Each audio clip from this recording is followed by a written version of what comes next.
Latest எபிசோடுகளை விளம்பரங்களே இல்லாமல் காணுங்கள். என் வேண்டுதலை ஏத்துக்கிட்டு என் பொண்ணை எப்படியாவது காப்பாத்துமா.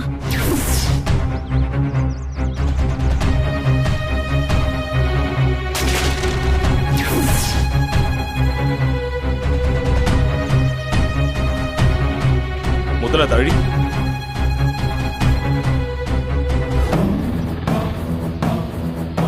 என்னாச்சு உங்க ரெண்டு பேருக்கும்? நேத்து பார்த்தப்ப இருந்த வெறியும் வேகமும் இப்போ இல்லையே. நாம நினைச்ச மாதிரி எல்லாம் சரியா நடக்கணும்ல, அந்த டென்ஷன் தான் எனக்கு அவளுக்கும். வாங்க இப்ப போலாம். தங்கமயில் தான் இந்த கொலையை செஞ்சாங்கிறதுக்கு அவங்க வாக்குமூலமே போதும் your honour. Objection your honour. பணத்துக்காக என்ன வேணாலும் செய்யக்கூடிய அடியாட்கள் இவங்க. கூலிக்காக கொலை கூட செய்வாங்க. ஒரு பொய் சொல்ல மாட்டாங்களா? இவங்க வாக்குமூலத்தை வச்சு இவங்க தான் குற்றவாளின்னு முடிவு பண்றது நியாயமானதா இருக்க முடியாது யுவர் ஆனர்.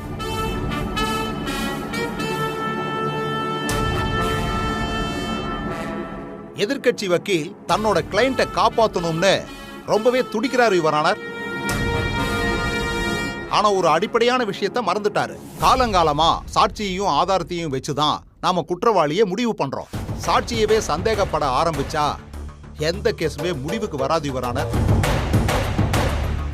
யுவர் ஆனர், சந்தேகத்துக்கு இடம் இல்லாம சாட்சிகளை ப்ரொடியூஸ் பண்றது ஒரு பிபியோட வேலை. என் கட்சிக்காரர் தான் பணம் கொடுத்தாங்கன்னு இந்த ஆளுங்க சொல்றாங்க. அத நேர்ல பார்த்த சாட்சி ஏதாவது இருக்கா? இல்ல சாலிட் எவிடன்ஸ் இருக்கா? இவங்க சொல்றது எப்படி நம்புறது? பிபி தான் எங்களுக்கு பணம் கொடுத்தாருன்னு இவங்க மாத்தி கூட சொல்லலாமே. அதுதான் உண்மைன்னு எப்படி கன்ஃபார்ம் பண்றது? சம்மந்தமே இல்லாத ஒரு ஆள் மேல பழி போட வேண்டிய அவசியமே இல்லை யுவர் ஆனர். தன்னை இந்த ஆளுங்க கடத்தி வச்சிருக்கிறதா தங்கமயில் ஒரு நாடகம் போட்டிருக்காங்க. அந்த பொய்ய சொல்லித்தான் வெற்றிய அந்த ஸ்பாட்டுக்கே வர வச்சிருக்காங்க. சாகறதுக்கு முன்னாடி மயிலும் வெற்றியும் பேசிக்கிட்டது அவங்க கால் ஹிஸ்டரியிலேயே இருக்கு. வெற்றி மயிலை தேடி வந்ததும் பாம செட் பண்ணி அவரை அநியாயமா கொண்டுட்டாங்க.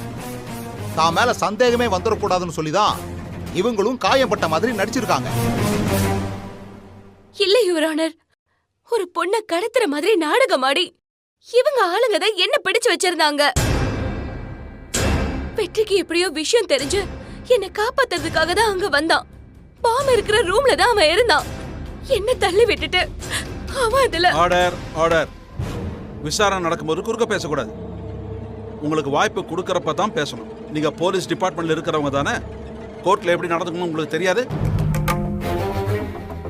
Objection overrule. You can proceed PP. Thank you your honour. மயிலுக்கு வெற்றி மேல ஏற்கனவே பகையும் கோபமும் வெறுப்பும் இருந்திருக்கு. சொத்து பிரச்சனை அந்த கோபத்தை இன்னும் அதிகமாக்கி கொலையில போய் முடிஞ்சிருக்கு யுவர் ஆனர். இத பத்தி முழுசா தெரிஞ்சுக்க வெற்றியோட அம்மா மிஸ்ஸஸ் கஸ்தூரியையும் அவங்க பெரியம்மா மிஸ்ஸஸ் மாலதியையும் விசாரிக்க அனுமதி கோருகிறேன் your honour. Permission granted. Thank you your honour. Kasturi Malathi, Kasturi Malathi.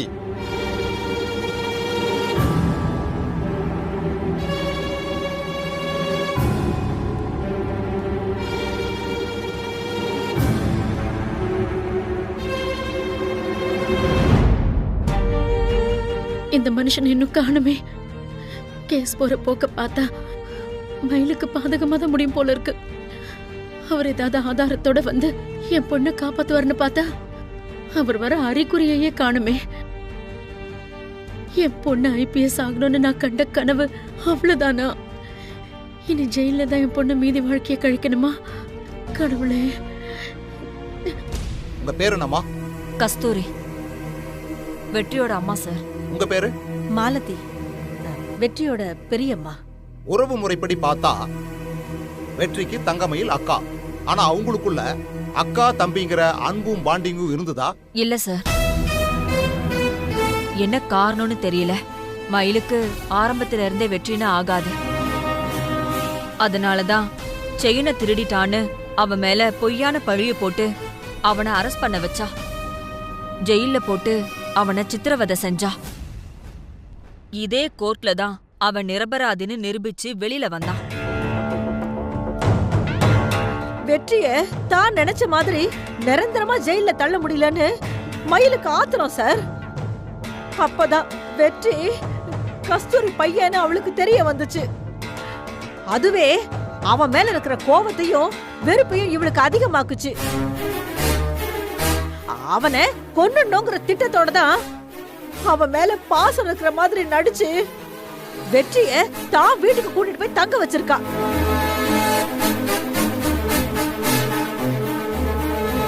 எங்க தான் வீட்டுல வச்சு கொலை பண்ணா அவன் மேல சந்தேகம் வந்துருமோன்னு அவனை ஏதோ பண்ணி துரத்தி விட்டுட்டா. என் புருஷன் வெற்றிக்கு சொத்தை எழுதி வச்சிருக்காருன்னு தெரிஞ்சதும் இவ மிருகம் ஆயிட்டா. மொத்த சொத்தையும் அடையணுங்கிற ஆசையில தான் என் பையனை திட்டம் போட்டு இவ கொலை பண்ணிட்டா.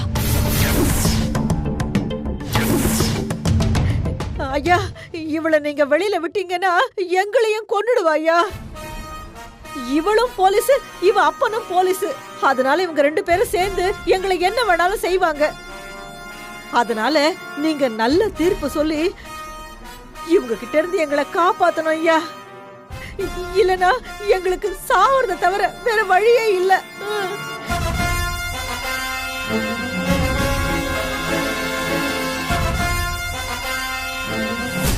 யுவர் ஆனர், மயில் தான் இந்த கொலையை செஞ்சாங்கன்னு சாட்சி, ஆதாரம், மோட்டிவ் மூலமா சந்தேகத்துக்கு இடமில்லாம நிரூபிச்சாச்சு. கோர்ட்டார் இதை ஏத்துக்கிட்டு குற்றவாளி தங்கமயிலுக்கு கடுமையான தண்டனை கொடுக்கணும்னு தாழ்மையோட கேட்டுக்கிறேன் your honour. That's all your honour. நீங்க அவங்கள விசாரிக்க விரும்புறீங்களா ரவீந்திரன்? No your honour.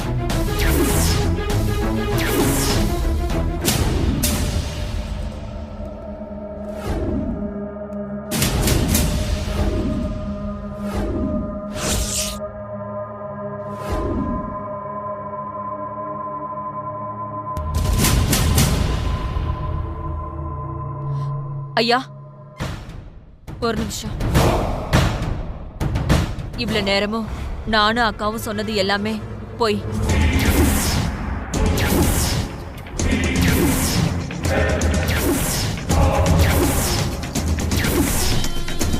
இப்படியெல்லாம் சொல்லலன்னா எங்களை கொன்னுடுவேன்னு மயிலுக்கு வேண்டாதவங்க எங்களை மிரட்டினாங்க. அதுக்கு பயந்துகிட்டு தான் நாங்க இப்படியெல்லாம் பேசணும்.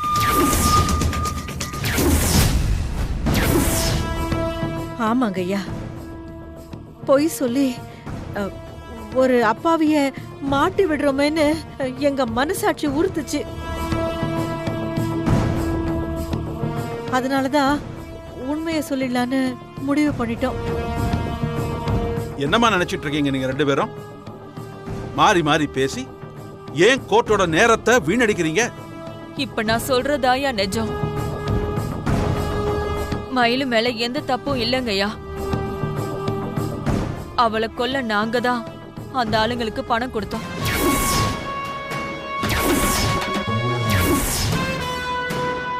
இவனுங்க வச்ச பாம்ல மயிலை காப்பாத்த போய் என் பையன் மாட்டிக்கிட்டு செத்து போயிட்டாயா.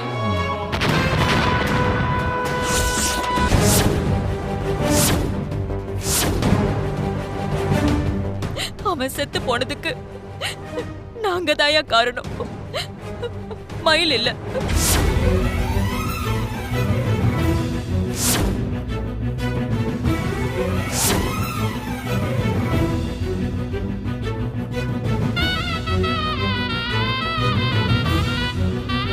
குற்றவாளிகளே குற்றத்தை ஒப்புக்கொண்டதால் எனது கட்சிக்காரர் தங்கமயில் நிரபராதிங்கிறது நிரூபணம் ஆயிடுச்சு.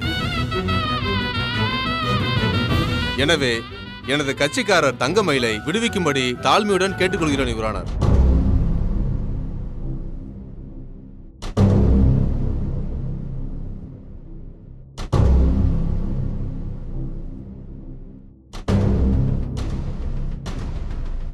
வெற்றியின் மரணத்திற்கு அவர் அம்மா கஸ்தூரியும் பெரியம்மா மாலதியும் தான் காரணம் என்பது அவர்கள் வாக்குமூலம் மூலமாகவே நிரூபணமாகியுள்ளது.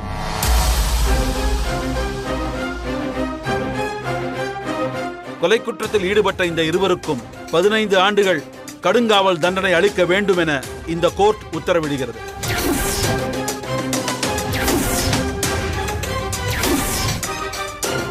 மயில் நிரபராதி என்பது நிரூபிக்கப்பட்டுள்ளதால் அவர் மேல் தொடரப்பட்ட இந்த வழக்கை இந்த கோர்ட் தள்ளுபடி செய்கிறது.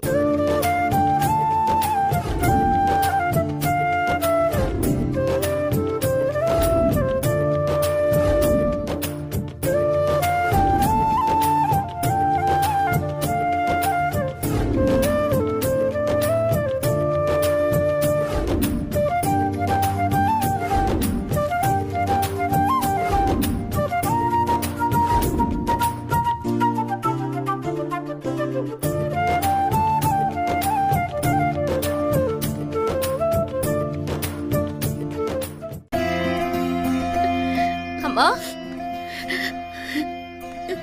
மயிலு, அம்மா, மயிலு.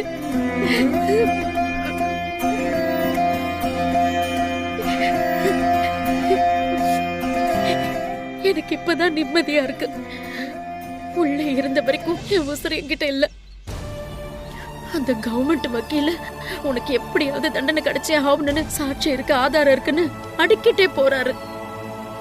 வெற்றியோட அம்மாவும் பெரியம்மாவும் அவங்க பங்குக்கு எல்லாத்துக்கும் நீதான் காரணம்னு உன் மேல பழிய போடுறாங்க. ஆதாரத்தோட வரேன்னு சொன்ன உங்க அப்பாவும் இன்னும் வரல. எல்லாத்தையும் பார்க்க பார்க்க எனக்கு நம்பிக்கையே போயிடுச்சு. ஆனா கடைசி நேரத்துல எல்லாம் அப்படி மாறும்னு நான் எதிர்பார்க்கவே இல்லடி. என்ன தீர்ப்பு வரப்போகுதுன்னு டென்ஷன் ஒரு பக்கம், என்னால எதுவும் பண்ண முடியலங்கிற வேதனை ஒரு பக்கம். நெருப்பு மேல இருக்கிற மாதிரி தாண்டி நான் உட்காந்துட்டு இருந்தேன். உனக்கு ஏதாவது ஒண்ணுன்னா அம்மாவால தாங்கிக்கவே முடியாது மயிலு. அந்த ஆண்டவ அருளால தப்பா எதுவும் நடக்காம நல்லபடியா முடிஞ்சிருச்சு. இப்பதான் எனக்கு நிம்மதியா இருக்கு. நியாயமும் சத்தியமும் என்ன கைவிட்டுறாதுன்னு நானும் நம்பிக்கையாதாமா இருந்தேன். ஆனா நேரம் ஆக ஆக எனக்கும் பயம் வந்துருச்சுமா. அப்பாவும் வரலங்கிறதுனால என்னோட நம்பிக்கையுமே குறைய ஆரம்பிச்சிருச்சு. ஜெயிலுக்கு தான் போக போறேன்னு கிட்டத்தட்ட நான் முடிவே பண்ணிட்டேமா. இந்த கேஸ்ல இருந்து நான் விடுதலை ஆயிட்டேங்கிறத இப்ப கூட என்னால நம்ப முடியல. நம்ம கொலசாமி தான் அவங்களுக்குள்ள புகுந்து உண்மைய பேச வச்சிருக்கு. இல்லன்னா உன்னை பழி வாங்கணும்னு அப்படி துடிச்சவங்க எப்படி இப்படி மனசு மாறுவாங்க? இது சாமியோட ஆசீர்வாதம் தான்மா, அத நான் இல்லன்னு சொல்லல. ஆனா முதல்ல இருந்து என் மேல பழி போட்டு பேசினவங்க அப்படியே மாத்தி பேசுறதுக்கு பின்னாடி வேற ஏதோ காரணம் இருக்குமா? அது என்னன்னு தான் எனக்கு புரியல.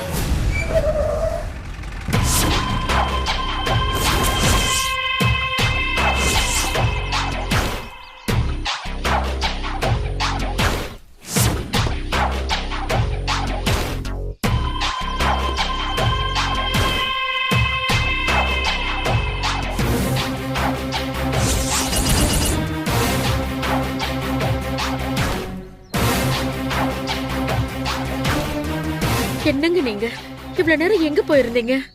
கோர்ட்ல கேஸ் நடக்கும்போது நீங்க வந்திருக்கணும்ல. துணைக்கு நீங்களும் இல்லாம நான் எவ்வளவு தவிச்சு போயிட்டேன்னு தெரியுமா? நான் கோர்ட்டுக்கு வர்றதோ இல்ல உங்களுக்கு துணையா இருக்கிறதோ முக்கியம் இல்ல.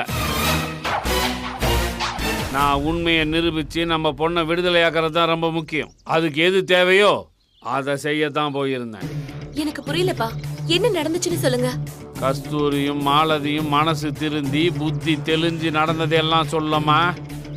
அவங்களோட உசுருக்கும் அவங்க தம்பியோட உசுருக்கும் பயந்துதான் மனசாட்சிக்கு விரோதம் இல்லாம உண்மையை சொன்னாங்க.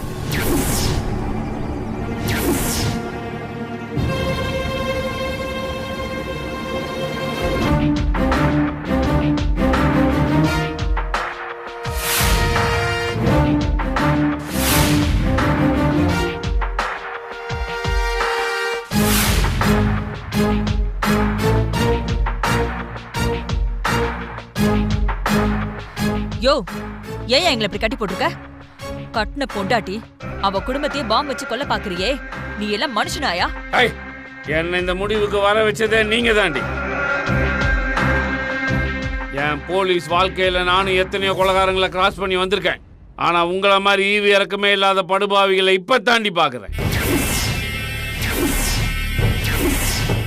என் மொத்த சொத்தையும் சுசீலா குடும்பத்துக்கு மட்டுமே எழுதி வச்சிருந்தா நீங்க அனாமத்தா போயிட்டீங்களேன்னு கோவப்பட்டிருக்கலாம். ஆனா எங்கிட்ட இருந்த எல்லா சொத்தையுமே 2 குடும்பத்துக்குமே சரிபாதியா தானே எழுதி வச்சேன்.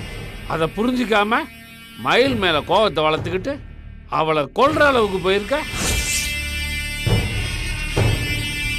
உன் பேராசையினாலையும் நியாயமில்லாத கோவத்தினாலையும் நம்ம புள்ள அநியாயமா செத்து போயிட்டான்டி. அவனை கொன்ன கொலகாரிய நீ தாண்டி. நம்ம பையன் போய் சேர்ந்ததுக்கு அப்புறமாவது செஞ்ச பாவத்தை நினைச்சு நீ வருத்தப்பட்டிருக்கணும். உன் கெட்ட புத்தியை திருத்திக்கிட்டு ஒழுங்கா அடங்கி இருந்திருக்கணும். ஆனா நீ என்ன செஞ்ச? மயிலுதான் வெற்றியை கொண்டான்னு கதையை மாத்தி இப்போவும் அவளை பழி வாங்க துடிச்சுக்கிட்டு இருக்க. இவ்வளவு காலம் கழிச்சு இப்பதாண்டி என் குடும்பத்தோட நான் சேர்ந்திருக்கேன். அவங்களும் இப்பதான் என்ன பெரிய மனசோட மன்னிச்சு ஏத்துக்கிட்டு இருக்காங்க. இன்னும் கொஞ்ச காலமாவது அவங்களுக்கு வேண்டியதெல்லாம் செஞ்சு நான் செஞ்ச பாவத்தை கழுவலாம் நான் துடிச்சுக்கிட்டு இருக்கேன். அதுக்கு எமனா இருக்கிறது நீங்க 3 பேரும் தான். உங்களை சும்மா விட்டுட்டா திரும்ப திரும்ப மயில கொல்லணும்னு தான் பாப்பீங்க. இல்லைன்னா அவளை ஜெயில தள்ளி அவ வாழ்க்கையை நாசம் பண்ணணும்னு தான் நினைப்பீங்க. உங்களை ஒட்டு மொத்தமா ஒடிச்சு கட்டுனாதான் நான் என் குடும்பத்தோட நிம்மதியா இருக்க முடியும். அதான் நீங்க என் பிள்ளைய துடிக்க துடிக்க பாம் வச்சு கொன்ன மாதிரி உங்களையும் இந்த பாமை வச்சே கொல்லணும்னு கொண்டு வந்திருக்கேன்.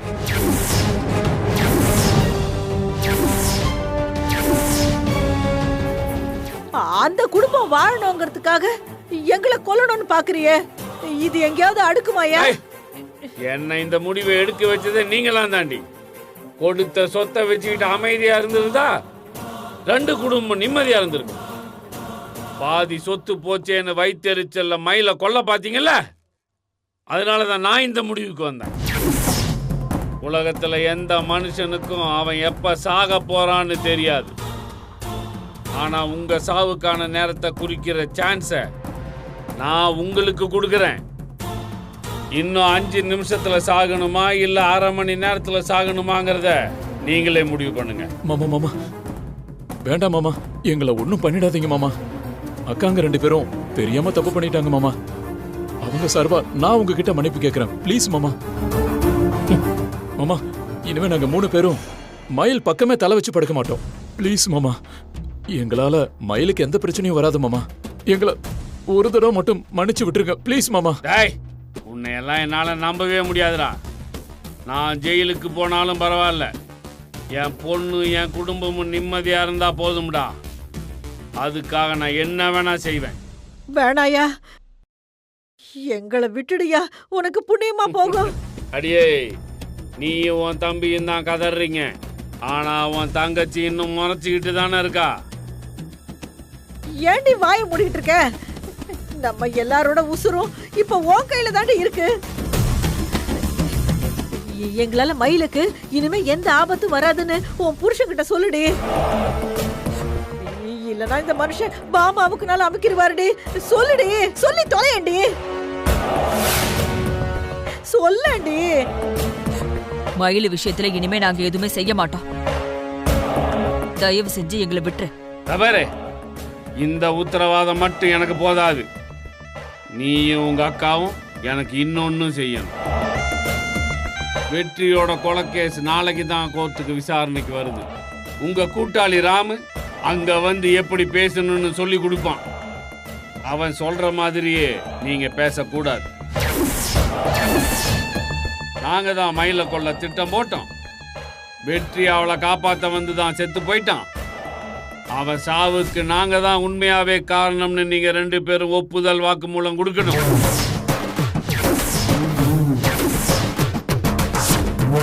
யோ, நீ சொல்ற மாதிரி வாக்குமூலம் கொடுக்கறதும் நாங்க சாகுறது ஒண்ணுதான். அப்படின்னா இப்பவே செத்துருங்க.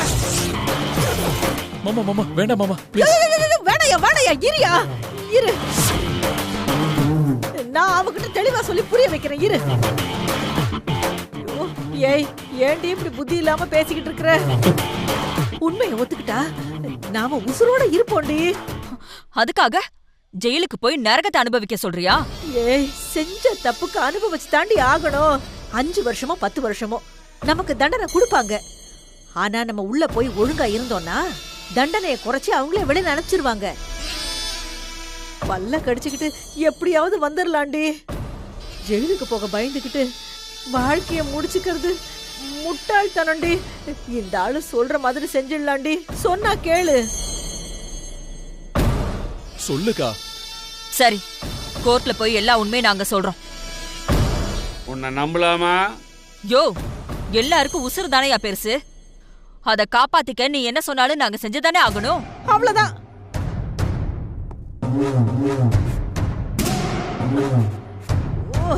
அப்பா,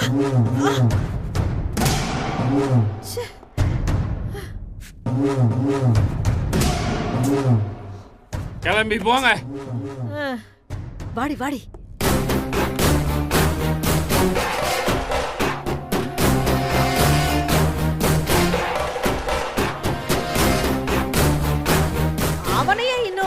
அவுத்து விடாம இருக்கீங்க? அவன் இல்லாம எப்படி போறது? நீங்க கோர்ட்டுக்கு போய் உண்மையை ஒத்துக்கிற வரைக்கும் காசி இங்க என் கஸ்டடியில தான் இருப்பான். உங்க 2 பேரை பத்தி எனக்கு நல்லா தெரியும்டி. இங்க ஒத்துக்கிற மாதிரி ஒத்துக்கிட்டு கோர்ட்ல போய் மாத்தி பேசுனீங்கன்னு வையே, அங்க இருந்தே ஒரு நம்பருக்கு மிஸ்டு கால் கொடுப்பேன். அடுத்த நிமிஷமே இங்க இருக்கிற பாம்பு வெடிச்சு காசி சின்ன பின்னமா செத்து போயிடுவான்.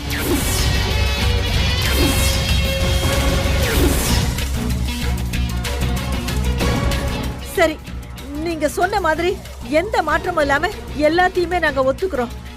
என் தம்பியை ஒண்ணும் பண்ணிடாதீங்க. வாடி.